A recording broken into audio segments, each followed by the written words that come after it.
सभापति महोदय, यह सदन जब से बना तब से कई सारे ऐतिहासिक पल इस सदन ने जिए भी हैं और सदन की कार्यवाही के माध्यम से राष्ट्र जीवन की स्मृति में वो समाहित भी हुए हैं। मेरा मानना है कि ये जो आपका निर्णय है, सदन का निर्णय है कि वंदे मातरम के 150वें साल के प्रवेश पर ये महान सदन वंदे मातरम के भाव के लिए, वंदे मातरम के यशोगान के लिए और वंदे मातरम को चिरंजीव बनाने के लिए एक चर्चा करे और इस चर्चा के माध्यम से विशेषकर हमारे देश के बच्चे, किशोर, युवा, आने वाली पीढ़ियों तक वंदे मातरम का आजादी के लिए योगदान, वंदे मातरम गान की रचना में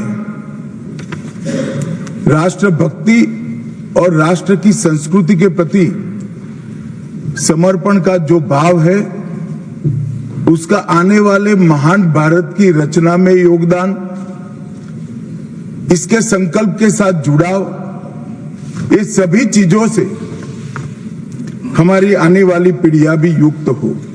इसलिए मैं आपका और सदन के सभी सदस्यों का हृदय पूर्वक बहुत बहुत अभिनंदन करना चाहता हूं कि आज ये चर्चा यहां पर आकार ले रही है। महोदय, हम सब सौभाग्यशाली हैं कि हम एक ऐतिहासिक पल के साक्षी भी बन रहे हैं और इसमें हिस्सा भी ले रहे हैं। ये महान सदन में जब वंदे मातरम की चर्चा हो रही है, तब कल कुछ सदन सदस्यों ने लोकसभा में प्रश्न उठाया था कि आज वंदे मातरम की चर्चा, वंदे मातरम पर चर्चा की जरूरत क्या है। महोदय, वंदे मातरम पर चर्चा की जरूरत, वंदे मातरम के प्रति समर्पण की जरूरत वंदे मातरम बना तब भी थी, आजादी के आंदोलन के वक्त भी थी, आज भी है और जब 2047 महान भारत की रचना होगी तब भी रहे, क्योंकि अमर कृति मां भारती के प्रति, भारत माता के प्रति समर्पण, भक्ति और कर्तव्य के भाव जागृत करने वाली कृति है। इसलिए जिनको आज वंदे मातरम की चर्चा क्यों हो रही है वो समझ में नहीं आ रहा है। मुझे लगता है कि उन्होंने नए सिरे से अपनी समझ पर ही सोचने की जरूरत है। कुछ लोगों को इसमें दिखता है कि बंगाल में चुनाव आने वाला है, इसलिए वंदे मातरम की चर्चा हो रही है।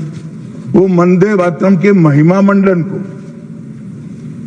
बंगाल के चुनाव के साथ जोड़कर कम करना चाहते हैं। ये सही है कि वंदे मातरम की रचनाकार बंकिम बाबू बंगाल में पैदा हुए, बंगाल में गीत की रचना हुई और आनंद मठ जिसमें बाद में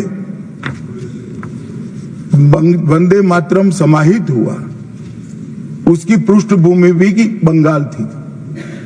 मगर जब वंदे मातरम का प्रकटीकरण हुआ, वंदे मातरम बंगाल तक सीमित नहीं रहा था, देश तक भी सीमित नहीं रहा था।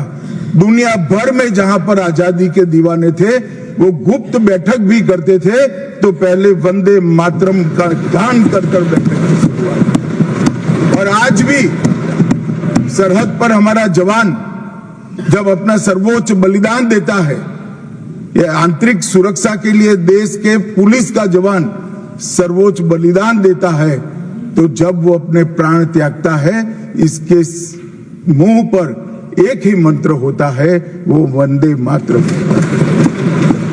मान्यवर, ये वंदे मातरम का गान, वंदे मातरम का गीत, ये भारत माता को गुलामी की जंजीरों से मुक्त करने का नारा बना था। आजादी के उद्घोष का नारा बन चुका था। आजादी के संग्राम का एक बहुत बड़ा प्रेरणा स्रोत बना था और शहीदों को अंतिम बलिदान, सर्वोच्च बलिदान देते वक्त अगले जन्म में भी भारत में ही जन्म लेकर फिर से मां भारती के लिए बलिदान करने की प्रेरणा वंदे मातरम से। और ये चिर पुरातन राष्ट्र को अनेक सदियों तक अपनी संस्कृति के रास्ते पर आगे बढ़ाने की प्रेरणा भी कई सारे मनुष्यों को इस वंदे मातरम से मिली।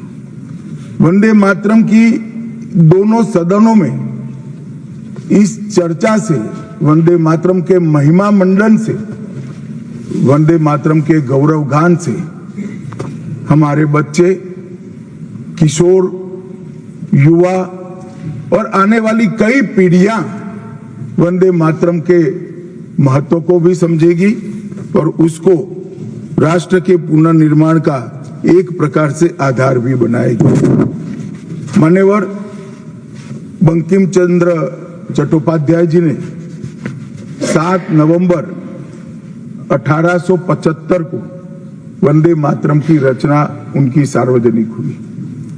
यह दिन कार्तिक शुक्ल नवमी का था। अक्षय नवमी या जगदात्री पूजा के रूप में यह दिन मनाया जाता है। और जब रचना की तब शुरू में कुछ लोगों को लगा कि एक उत्कृष्ट साहित्यिक कृति है, परंतु देखते देखते देखते वंदे मातरम का एक गीत देशभक्ति, त्याग और राष्ट्रीय चेतना का प्रतीक बन गया, जिसने हमारे आजादी के आंदोलन का रास्ता प्रशस्त किया। और कब वंदे मातरम की रचना हुई?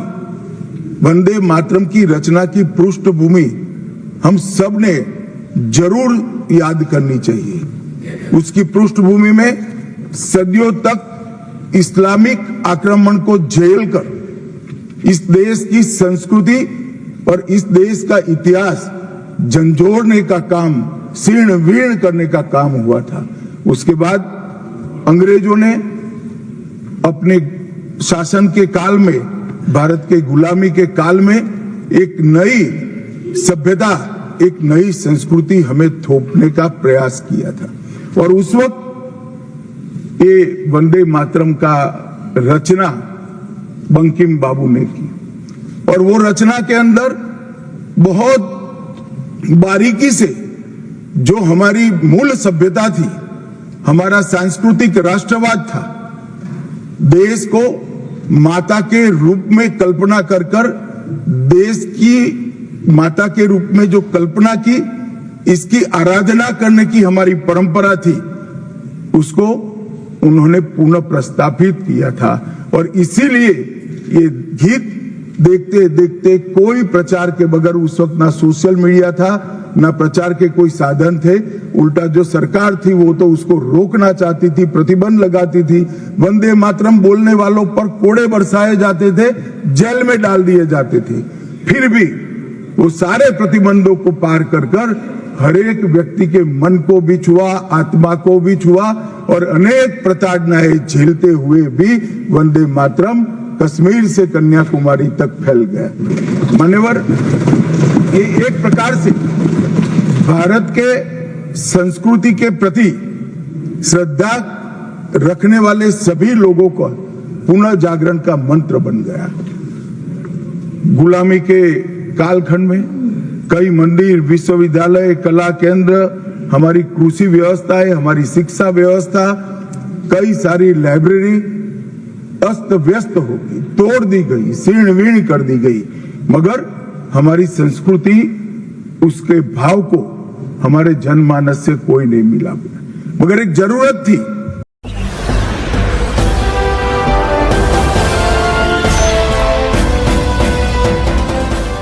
देख रहे हैं लाइव न्यूज 19 99 राष्ट्र सबसे पहले।